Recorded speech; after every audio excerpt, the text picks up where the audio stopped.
क्या आप यकीन करेंगे अगर कहें कि ये फोटोज एक ही पेशेंट के हैं? कुछ महीने पहले इनके स्कैल्प की ये कंडीशन थी और अब ये हेल्थी हेयर ग्रोथ के साथ अपनी लाइफ एंजॉय कर रहे हैं। आज हम आपके साथ इन दोनों पेशेंट्स की inspiring hair transplant journey share करने वाले हैं, जो सेम एज में अलग अलग ग्रेड की बॉल्डनेस से परेशान थे। पेशेंट 1 डिफ्यूज ग्रेड 3 वर्टेक्स और पेशेंट 2 डिफ्यूज ग्रेड 5 ए एडवांस्ड बॉल्डनेस। पेशेंट 1 का हेयर फॉल शुरू हुआ था सिर्फ 16 साल की उम्र में, जिसे रोकने के लिए उन्होंने काउंटलेस होम रेमेडीज ट्राई करी, आसपास के क्लिनिक गए, अलग अलग ऑयल्स यूज किए, लेकिन उनके हेयर लॉस का मेन रीजन था उनके जेनेटिक्स। और जब हेयर लॉस धीरे धीरे बढ़ता गया तो उन्होंने सोशल गैदरिंग्स में जाना कम कर दिया क्योंकि उनका कॉन्फिडेंस ऑलमोस्ट खत्म हो गया था। वहीं पेशेंट 2 का कहना था कि रेगुलर कलरिंग, स्प्रेज और जेल लगाने से उनके बाल धीरे धीरे पतले होते गए। डॉक्टर्स के पास गए, मेडिसिन और ऑयल्स ट्राई किए, पर रिजल्ट्स नहीं मिले। उनकी बॉल्डनेस इतनी बढ़ गई कि वो हर जगह कैप पहनकर जाने लगे।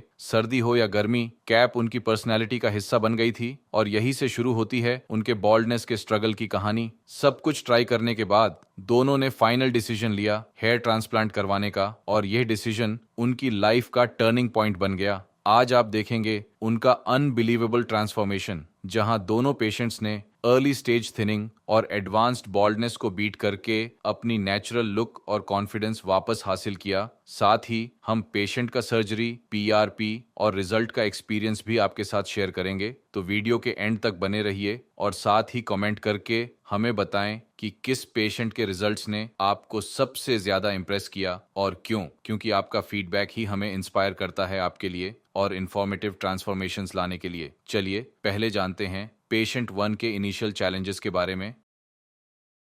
हाय, मेरा नाम सोनू है और आज मेरा ट्रांसप्लांट का पहला दिन है। और आप देख सकते हैं कि जैसे मेरा जर्नी, हेयर फॉल की जर्नी काफ़ी लंबी रही है। मैं जब 16 साल से था तब से मेरा हेयर फॉल हो रहा है। आप मेरी हेयर लाइन देख सकते हैं, पूरा ये डेंसिटी की पूरा प्रॉब्लम है। मैंने काफ़ी होम रेमेडीज, दूसरे अपने आसपास के क्लिनिक में भी जाके ये ट्राई किया है, लेकिन कोई फ़ायदा नहीं दिखा। तो मैं ट्रांसप्लांट के लिए जा रहा हूँ। मुझे मेरा हेयर जेनेटिकली लगा है, क्योंकि मेरे मामा साइड में और मेरे पापा के भी हेयर लाइन बहुत रिसीडिंग है।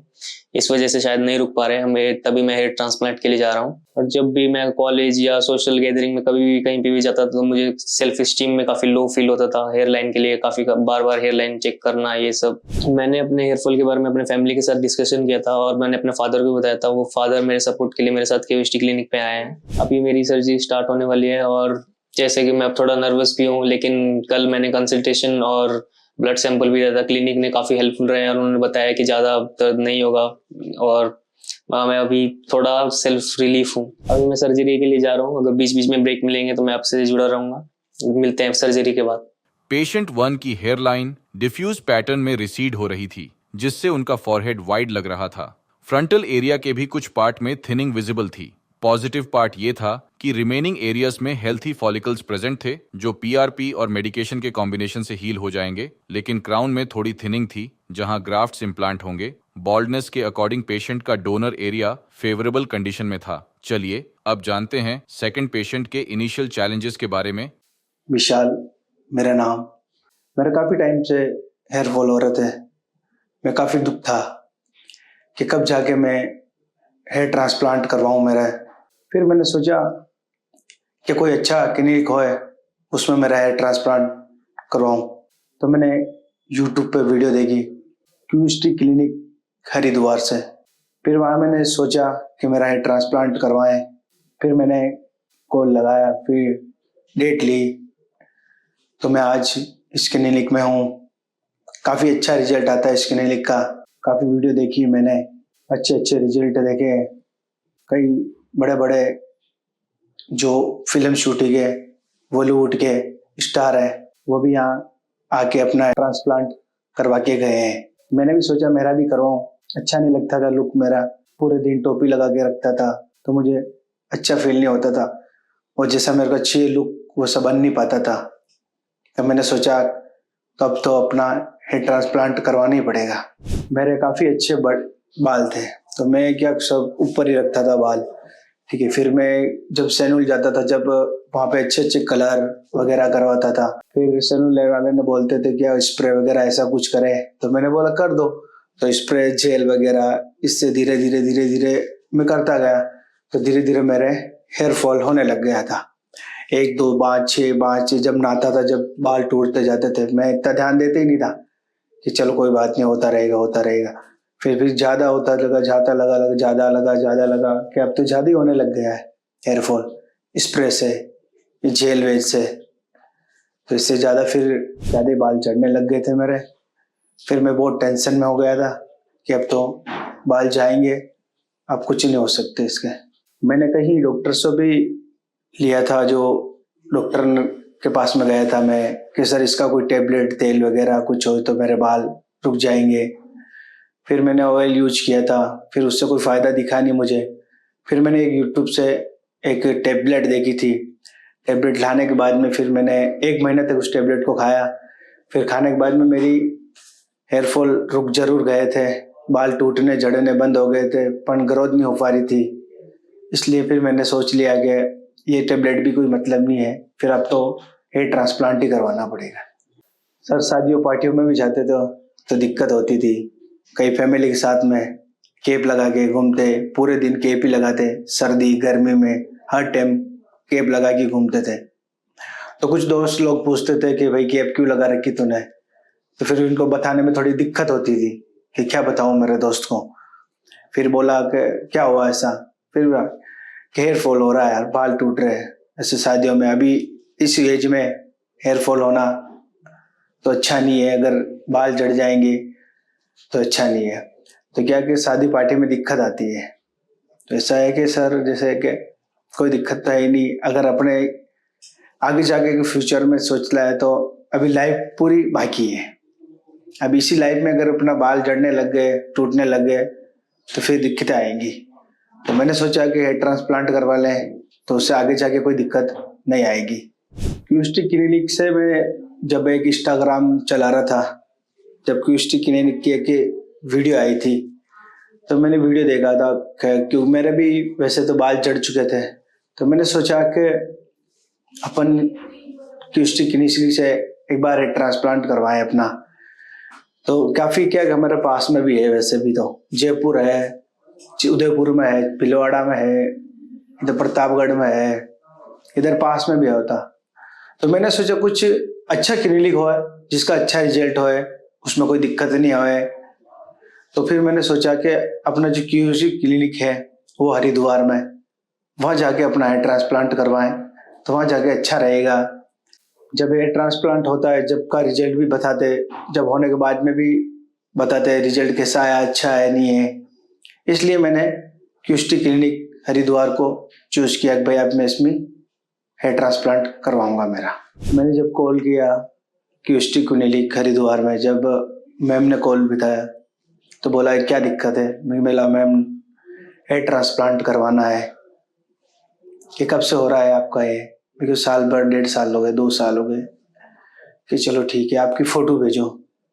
फिर मैंने मैम को फ़ोटो भेजी। फिर मैम ने बोला कि हाँ ये तो हो जाएगा, कोई दिक्कत नहीं है। फिर मैंने बोला कि क्या क्या दिक्कतें होगी।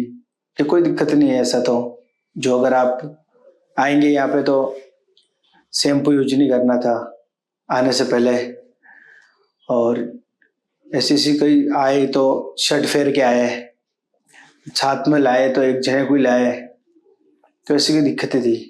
तो मैंने सब करके आ गया। जब मैं गाड़ी में बैठा था, जब सोच रहा था कि अच्छा क्लिनिक है कि नहीं है, अच्छा रिजल्ट देगा नहीं देगा, जब मैं उतरा या सुबह जब रिक्शा से आया क्लिनिक, क्यूस्टिक क्लिनिक हरिद्वार में, जब मैंने अंदर आके घुसा तो मुझे अच्छा फील हुआ। अच्छा क्लिनिक है, कई सेलिब्रिटी भी यहाँ पे हेयर ट्रांसप्लांट करवा गए, कई यूट्यूब पर भी करा के गए थे, तो उनका अच्छा रिजल्ट था। तो मैंने भी सोचा कि मेरा ही अच्छा रिजल्ट ही आएगा। जब गाड़ी से आ रहा था जैसे लगा कि अपना अच्छा रिजल्ट आएगा कि नहीं आएगा, कि अच्छा होएगा कि नहीं होएगा। जब मैंने घर वालों को बोला कि मेरा हेयर ट्रांसप्लांट करवाना है, तो घर वाले बोले कि ये तो कुदरती देन है, इसका कोई होता थोड़ी, रिजल्ट थोड़ी आता है क्या। फिर मैंने क्यूस्टिक क्लिनिक हरिद्वार की एक वीडियो बताई कि पापा और मम्मी को कि ये वीडियो देखो, काफ़ी सेलिब्रिटी, काफ़ी लोग भी करा के गए थे, तो इससे कोई दिक्कतें नहीं है, ऐसा कोई है ही नहीं है, अच्छा रिजल्ट देते हैं और अच्छा ही करते हैं। काफ़ी ये भी आया क्लिनिक में तो अच्छा फील हुआ, अच्छा लगा। अभी तो मेरी सर्जरी का थोड़ा सा टाइम है, जैसे सर्जरी हो जाएगी फिर वापस आके मिलूंगा मैं। पेशेंट 2 की बॉल्डनेस एडवांस स्टेज तक पहुंच चुकी थी, जिसमें उनकी हेयरलाइन तो रिसीड हुई थी, साथ ही फ्रंटल एरिया साइड से कंप्लीटली स्पार्स हो चुका था। इसके अलावा रिमेनिंग एरिया और मिड स्कैल्प में सीवियर थिनिंग विजिबल थी। क्राउन रीजन में स्वर्ल पैटर्न विजिबल था, लेकिन वॉल्यूम स्लाइटली अफेक्टेड थी, जिसे हमारे डॉक्टर्स पीआरपी और मेडिकेशन से हील करेंगे। पेशेंट की बॉल्डनेस अगर एडवांस स्टेज की थी तो डोनर एरिया भी डेंसली पॉपुलेटेड था। अगर आप भी हेयर थिनिंग या बॉल्डनेस से परेशान हैं तो आज ही हमारे एक्सपर्ट्स के साथ कंसल्टेशन बुक करें। स्कैल्प एनालाइज करने के बाद हमारे एक्सपर्ट्स ने दोनों पेशेंट्स की हेयरलाइन डिजाइन करी। दोनों पेशेंट की हेयरलाइन फेशियल सिमेट्री को एनालाइज करके ग्लबेला पॉइंट से डिस्टेंस मेजर करके डिजाइन करी गई थी। हेयरलाइन के साथ पेशेंट 1 के अफेक्टेड फ्रंटल एरिया को भी आउटलाइन किया गया था और क्राउन रीजन में डेंसिटी ऐड करने के लिए सेपरेटली एनक्राइकल किया गया था। वहीं पेशेंट 2 का कंप्लीट मिड स्कैल्प तक एरिया मार्क किया गया था, जिसमें फ्रंटल एरिया में बॉल्ड एरिया के साथ थिनिंग कवर करनी थी और मिड स्कैल्प में सिर्फ वॉल्यूम एनहांस होनी थी, जिसे लाइन ड्रॉ करके सेपरेट किया गया था। यह मार्किंग सर्जरी के दौरान एक ब्लूप्रिंट की तरह काम करती है, जिससे इम्प्लांटेशन प्रोसेस में प्रिसीजन मेंटेन होती है। दोनों पेशेंट की हेयरलाइन फाइनलाइज होने के बाद सर्जरी स्टार्ट हुई, जिसमें फर्स्ट पेशेंट का एरिया कम अफेक्टेड था तो उनकी सर्जरी जल्दी कंप्लीट हुई, और पेशेंट 2 का एरिया ज्यादा अफेक्टेड था, इसलिए उनकी सर्जरी लेट कंप्लीट हुई थी। सर्जरी कंप्लीट होने के बाद दोनों पेशेंट्स ने अपना एक्सपीरियंस हमारे साथ शेयर किया था। चलिए पहले पेशेंट 1 के सर्जरी एक्सपीरियंस के बारे में जानते हैं। हाय गाइस, मेरी अभी अभी ओटी खत्म हुई है, 5-6 मिनट हुए हैं और मुझे टोटल 2500 ग्राफ्ट लगे हैं। और मेरा ओटी का एक्सपीरियंस बहुत अच्छा रहा, क्योंकि मैं बहुत डरा हुआ था, लेकिन उतना पेन नहीं हुआ। सिर्फ स्टार्टिंग के 1-2 मिनट हुआ है, उसके बाद नहीं हुआ। और स्टाफ पूरा हेल्पफुल था, बीच में ब्रेक भी मिले, सब कुछ मिला। और देख सकते हैं जैसे ये है मेरी हालत।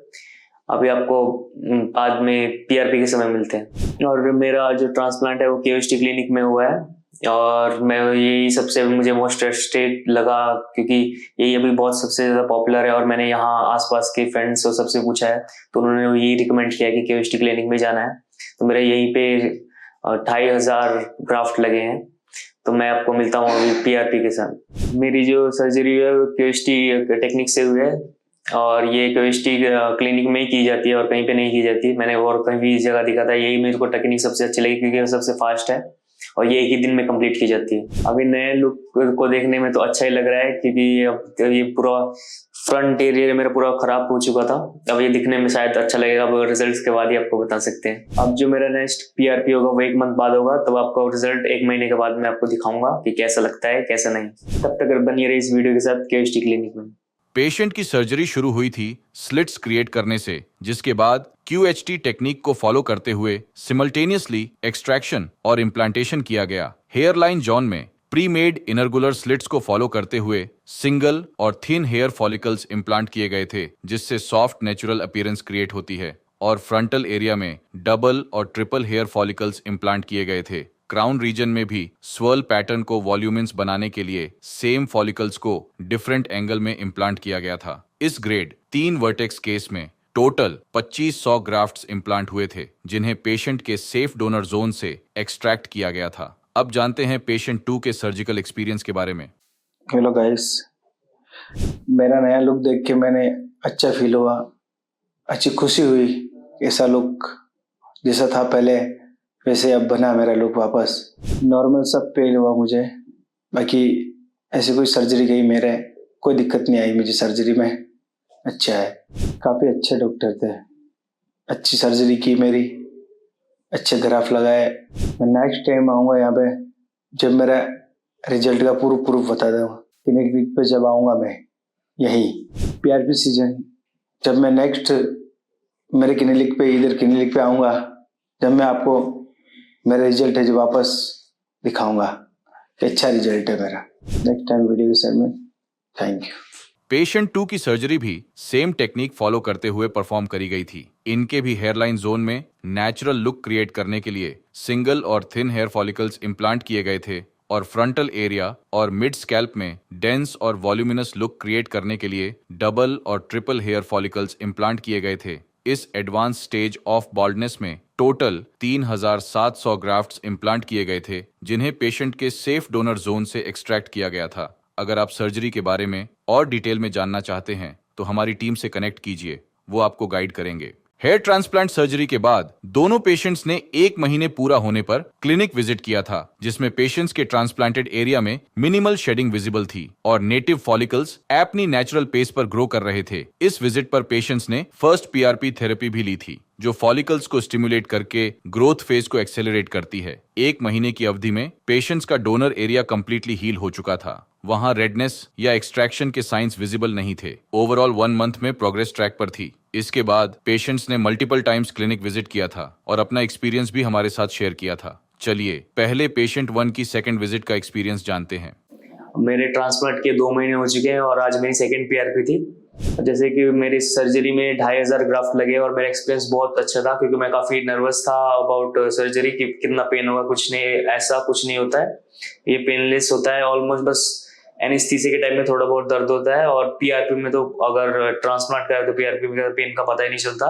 और इसका बहुत अच्छा एक्सपीरियंस है केमिस्ट्री में। मैंने जो सुना था कि सर्जरी में बहुत प्रॉब्लम होती है, ऐसा कुछ नहीं हुआ। 2 महीने में ये रेगुलर कॉल करते हैं, अगर आपको कोई इंक्वायरी है तो ये बताते हैं। और सर्जरी वाले दिन जो उनका बिहेवियर था वो बहुत अच्छा था। जैसे वो बार बार पूछ रहे थे अगर पेन हो रहा है तो या नहीं हो रहा है, अगर कभी मुझे टॉयलेट जाना है या कुछ भी। बहुत अच्छा एक्सपीरियंस था, क्योंकि मैं बहुत नर्वस था और वो जो स्टाफ था वो बहुत हेल्पफुल था। वो बता रहे थे कुछ डरने वाली कोई बात नहीं है, और कुछ पेन भी नहीं पता चला ऐसा। और जैसा मेरा 2 महीने हो चुके सर्जरी हुई है, और आप मैंने देख सकते हैं स्ट्रेटिंग फेस चालू है, पीछे भी यहाँ पे भी। डॉक्टर ने बोला है ये अभी स्ट्रेटिंग फेस है, इसलिए अभी बहुत 6 महीने लगते हैं इसका रिजल्ट देखने में, तो आपको 6 महीने के बाद मिलते हैं। और मेरे सर्जरी के बाद मेरे 2 पीआरपी हो चुकी है। पीआरपी में जैसे आप जिन्होंने अगर ट्रांसप्लांट करा है तो उनको पेन का कुछ पता नहीं चलेगा। वो हाथ से ब्लड निकाल के वो प्लाजा इंजेक्ट करते हैं, और वे सिर में जो रोलर या पता नहीं क्या ट्रिमर जो होता है उससे कुछ पेन पता ही नहीं चलता कि आपको लगा है कि नहीं लगा है। अगर आपने ट्रांसप्लांट करा तो आपको वो पेन कुछ नहीं है। और उनका बिहेवियर भी बहुत अच्छा रहता है कि आप पूछते हैं कि आपका पेन हो रहा है, कि बेयर कर सकते हैं कि नहीं, अगर ज्यादा हो रहा है तो बता सकते हैं, लेकिन पेन होता नहीं है उतना।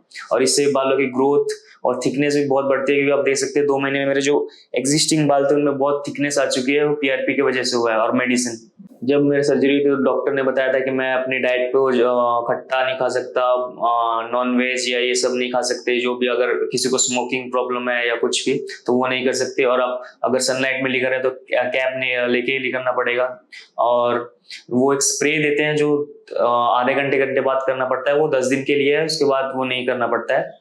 उसके बाद कोई 1 महीने बाद आप जो मर्जी चाहे वो कर सकते हैं, जिम ज्वाइन कर सकते हैं, एवरीथिंग आपकी मर्जी। तो ये रही मेरी केवीएचटी से करवाई हेयर ट्रांसप्लांट की जर्नी। अब ये 2 महीने की जर्नी है। आपसे बाद में मिलते हैं, तब तक जुड़े रहिए मेरी वीडियो से। मिलते हैं नेक्स्ट ईयर में। Thank you guys. 2 महीने में पेशेंट 1 के स्कैल्प पर शेडिंग फेज एंड होने वाला था और फॉलिकल्स ग्रोथ फेज में ट्रांजिशन कर रहे थे। स्कैल्प पर फाइन टाइनी हेयर विजिबल थे, जो न्यू ग्रोथ का फर्स्ट साइन था। स्कैल्प कंप्लीटली हेल्थी था, वहां कोई रेडनेस या इन्फेक्शन का साइन नहीं था, जो प्रॉपर हीलिंग का इंडिकेशन है। इस टाइम में patient proper post op instructions follow कर रहे थे, ताकि फॉलिकल्स की ग्रोथ और एक्टिवेशन बेस्ट रहे। अब जानते हैं पेशेंट 2 का एक्सपीरियंस। जब फर्स्ट में मेरी सर्जरी हुई थी, और अच्छा है क्यूस्टिक क्लिनिक, और यहाँ के स्टाफ भी बहुत अच्छा है, सब कुछ। यहाँ मेरी सर्जरी होने के बाद में फिर मैं जब सर्जरी चल रही थी, जब इतना कुछ नहीं होता है, ना तो पेन वगैरह होता है ना कुछ नहीं है। फिर यहाँ पे जब सर्जरी कंप्लीट हो गई मेरी, उसके बाद में जाने के बाद में मुझे बहुत अच्छा लगा, बहुत अच्छा क्यूस्टिक क्लिनिक। और ऐसा कोई महसूस नहीं हुआ मुझे कि मेरा हेयर ट्रांसप्लांट हुआ है, या ऐसा कुछ पेन वगैरह नहीं हुआ है। और अभी तक रिजल्ट मेरा अच्छा ही हुआ है। मेरा जो हेयर ट्रांसप्लांट हुआ था वो 3 महीने पहले हुआ था। मेरी आज सेकंड पीआरपी है, अच्छी हुई, कुछ पेन वेन नहीं हुआ। क्यूस्टिक क्लिनिक में मेरे पहले वाली फ़ोटो थी, वो भी आप देख सकते हो। बहुत ही पीछे हेयरलाइन पीछे थी, जब मैं बहुत दुखी रहता था। अब मेरा हेडलाइन बहुत अच्छी है, आप देख सकते हो। जब मेरे हेयरलाइन बहुत पीछे जा रही थी, जब मैंने सोचा कि भाई हेयर ट्रांसप्लांट करवाना है तो क्यूस्टिक क्लिनिक से ही करवाना है, तो यहाँ पे क्यूस्टिक क्लिनिक बहुत अच्छा है और बहुत रिसीव करता है। और जैसे अपनी हेयरलाइन है वैसे हेयरलाइन बना के देता है, और अपन को ऐसा जज नहीं होने देता है कि भाई क्या कोई बाल हेड ट्रांसप्लांट किए हुए कि जैसे पहले थे वैसे ही हो रहे थे। क्यूस्टिक क्लिनिक हरिद्वार, क्योंकि क्यूस्टिक क्लिनिक का मुझे एक्सपीरियंस रहा है वो सबसे अच्छा ही रहा है और मुझे अभी तक लग रहा है बहुत अच्छा ही है। और जब 5 मंथ 6 मंथ हो जाएंगे जब बहुत अच्छा रिजल्ट होएगा, जैसे मुझे अच्छा यूँ लगेगा कि मैंने हेयर ट्रांसप्लांट किया हुआ ही नहीं है बाल, ये मेरे नेचुरल बाल जो पहले वाले थे जो वही है। जब मैं सेकंड तीसरी PRP के लिए आऊँगा, जब भी मैं मेरा एक्सपीरियंस मैं आपको बताऊंगा। जब तक आप वीडियो के साथ में बने रहे। 4 महीने में पेशेंट 2 के स्कैल्प पर शेडिंग फेज कंप्लीटली ओवर हो चुका था और फॉलिकल्स सक्सेसफुली ग्रोथ फेज में ट्रांजिशन कर चुके थे। हेयरलाइन अब एक डिफाइंड शेप में नजर आ रही थी क्योंकि ये अर्ली स्टेज ग्रोथ था। स्कैल्प पर अभी थोड़े गैप्स विजिबल थे, लेकिन ये गैप्स अपकमिंग मंथ्स में ग्रेजुअली फील हो जाएंगे और हेयर डेंसिटी और नेचुरल लुक और इम्प्रूव होगा। और आज मेरी 4th PRP है। मेरा हेयर ट्रांसप्लांट 6 महीने पहले हुआ था और जो कि 2500 ग्राफ्ट का हुआ था। और जो मेरी सर्जरी की बात करूँ तो वो मैं काफ़ी डरा हुआ था, लेकिन ऐसा कुछ नहीं है। यहाँ पे कोई पेन इतना वो होता नहीं है। PRP जितना ही होता है, जितना PRP में थोड़ा जो सुन करते हैं उतना ही होता है। और जो सर्जरी के दौरान जो पूरी टीम थी उन्होंने बहुत हेल्प किया। वो बार बार पूछ रहे थे कि मुझे कैसा फील हो रहा है, कि पेन फील हो रहा है कि नहीं हो रहा है, और यही बहुत अच्छा एक्सपीरियंस था मेरा। और सर्जरी के बाद जैसे डॉक्टर ने मुझे बताया था कि मुझे 10 दिन तक ये फॉलो करना है, जो भी धूप से बाहर नहीं निकलना या डस्ट में नहीं जाना, तो मैंने वो सब फॉलो किया था। और 10 दिन के बाद वैसा कुछ ज्यादा रूल्स एंड रेगुलेशन नहीं थे, लेकिन फिर भी थोड़े बहुत थे, तो वो मैंने सब कुछ फॉलो किया है। तो सर्जरी के बाद जो प्रोसीजर था तो मुझे 5th डे पे हेड वॉश करना स्टार्ट किया था। तो लगातार मैंने 3-4 दिन हेड वॉश किया, तो 10th डे तक मेरा पूरा मतलब क्लीन हो चुका था और कोई पेन भी नहीं हुआ था। और आफ्टर 2 मंथ्स मेरा जो शेडिंग फेज है वो स्टार्ट हुआ था। वो ज्यादा दिन तक नहीं चला, वो 1-2 महीने चला। उसके बाद मेरा हेयर ग्रोथ काफी ज्यादा बढ़ गया था। सेकंड PRP में मेरे को रिजल्ट दिखना स्टार्ट हो गया था और 4th PRP तक मेरा पूरा रिजल्ट दिखना स्टार्ट हो रहा है अभी जो 4th PRP होगा। और जैसे आप देख ही पाओगे कि मेरा हेयर ग्रोथ बहुत अच्छा हुआ है। मेरा हेयर लाइन का बहुत सामने से बहुत अच्छा हुआ है। मेरा कॉन्फिडेंस बहुत बढ़ चुका है, क्योंकि पहले मैं जब भी मिरर में देखता था तो मेरे को ऐसा ही डर लगता था कि हेयर लाइन का कुछ ज्यादा दिख नहीं रहा, ये वो, लेकिन अब वो बिल्कुल मेरा दिमाग से हट ही गया है। 4th महीने में ही हट गया था। अब तो बिल्कुल आता भी नहीं थॉट कि मेरा हेयर फॉल का कुछ वो सीन भी था या नहीं। और पहले जब भी मैं मिरर में देखता था तो मेरे को गैप्स या हेयर लाइन में बहुत हेयर थिनिंग दिखाई देती थी, जो कि अब दिखाई नहीं देती। अब काफी वैसे थॉट्स आते थे कि अब बहुत हेयर फॉल हो रहा है, ये हो रहा है, डेंड्रफ, लेकिन अब वैसा कुछ भी नहीं है। मेरे को कोई थॉट्स ही नहीं आते अब वैसे, कोई हेयर लाइन के लिए, कोई बालों के हेयर फॉल के लिए कोई थॉट ही नहीं आता ऐसा। मेरा कॉन्फिडेंस बहुत बूस्ट अप हो गया है आफ्टर हेयर ट्रांसप्लांट। मैंने केमिस्ट्री को चूज करके बहुत अच्छा किया, कि दूसरी जगह पे बहुत मैंने देखा है कि रिजल्ट बहुत बेकार आते हैं। ऐसा रिजल्ट मैंने खुद एक्सपेक्ट नहीं किया था कि इतना अच्छा आएगा। और मैं काफी डरा हुआ था कि कैसा पेन होगा या कुछ होगा, लेकिन ऐसा कुछ भी नहीं हुआ। बहुत अच्छा गया मेरा डिसीजन। और मेरा केमिस्ट्री का एक्सपीरियंस बहुत अच्छा रहा है। मैं इसमें 5 से 5 रेटिंग देना चाहूंगा। जैसे मैं पहले भी बता चुका हूँ, मेरा एक्सपेक्टेशन बहुत कम था, लेकिन अब वो बहुत ज्यादा हो चुका है। ऐसा रिजल्ट मैंने भी एक्सपेक्ट नहीं किया था कि मुझे 6 महीने में दिख जाएगा। तो मैं इसको 5 में से 5 स्टार देना चाहूंगा। अगर कोई भी मुझे मिलता है, मेरा पुराना दोस्त मिलता है, तो वो नहीं बता पाता कि मैंने हेयर ट्रांसप्लांट किया है, क्योंकि जब मैंने हेयर ट्रांसप्लांट के टाइम डॉक्टर ने बताया था, मेरे को ये रिकमेंड किया था कि मेरे फेस के अकॉर्डिंग यही जाएगा।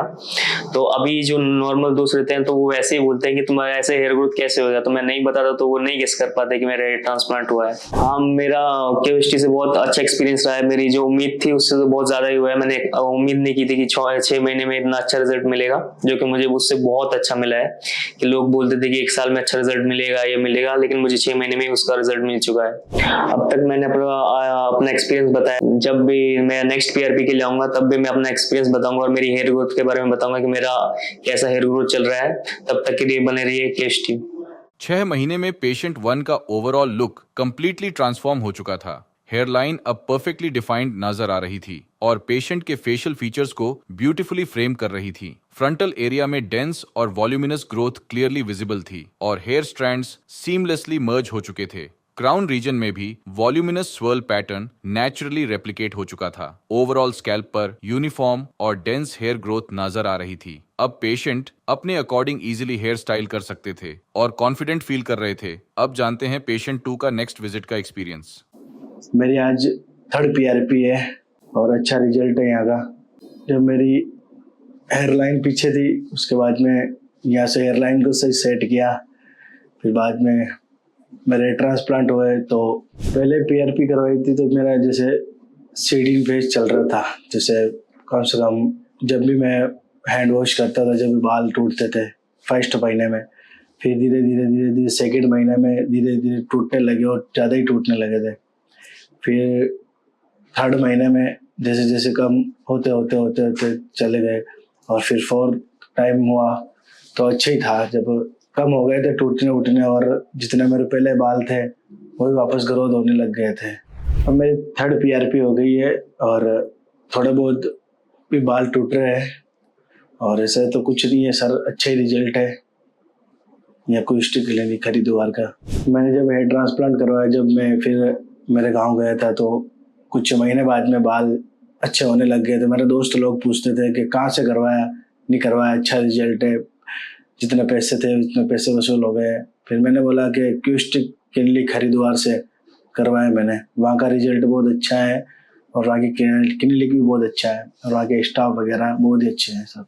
मैम ने मेरे ब्लड निकाले, फिर मुझे मैम ने बोला कि PRP के लिए रेडी हो क्या? मैं कहा हाँ मैम रेडी हो। तो फिर मेरे ब्लड लेके उसमें से प्लाज्मा वगैरह अलग करके फिर मेरे हेयर में जो भी था वो PRP किया। फिर उसके बाद में ऐसा कोई वाइब्रेटर था जो उससे इतना कुछ पेन नहीं हुआ था और अच्छा ही हुआ था।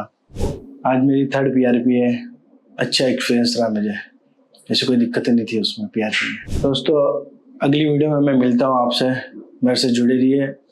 Thank you. 7 महीने में पेशेंट 2 की हेयरलाइन परफेक्टली डिफाइंड नजर आ रही थी और ब्यूटीफुली उनके फेशियल फीचर्स को फ्रेम कर रही थी। फ्रंटल एरिया और मिड स्कैल्प में डेंस और voluminous hair growth clearly visible थी। अर्ली स्टेज में जो गैप्स विजिबल थे वो सभी कंप्लीटली फिल हो चुके थे। पेशेंट अब अपने अकॉर्डिंग इजीली हेयर स्टाइल कर रहे थे, जिससे उनकी ओवरऑल पर्सनैलिटी और कॉन्फिडेंस और एनहांस्ड लग रही थी। 6 और 7 महीने की ड्यूरेशन में दोनों पेशेंट्स का लुक कंप्लीटली ट्रांसफॉर्म हो चुका था, लेकिन ये उनके फाइनल रिजल्ट्स नहीं थे। अभी हेयर ग्रोथ और इम्प्रूव होगी। इनिशियल लुक के कंपैरिजन में पेशेंट 1 की हेयरलाइन कंप्लीटली रिस्टोर हो गई थी और फ्रंटल एरिया में भी डेंस हेयर ग्रोथ विजिबल थी। क्राउन रीजन भी अब नेचुरल फ्लो में लश और वॉल्यूमिनस ग्रोथ रेप्लिकेट कर रहा था।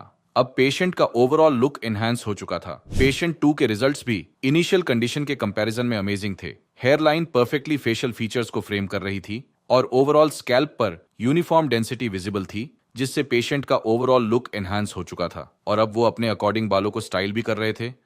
हेलो फ्रेंड्स, अगर आपने अभी तक हमारे चैनल को सब्सक्राइब नहीं किया है तो प्लीज इस वीडियो को लाइक कीजिए, शेयर कीजिए और हमारे चैनल को सब्सक्राइब कीजिए और ध्यान रहे बेल आइकन दबाना ना भूलें, जिससे हमारे हर वीडियो का अपडेट आपको समय समय पर मिलता रहेगा।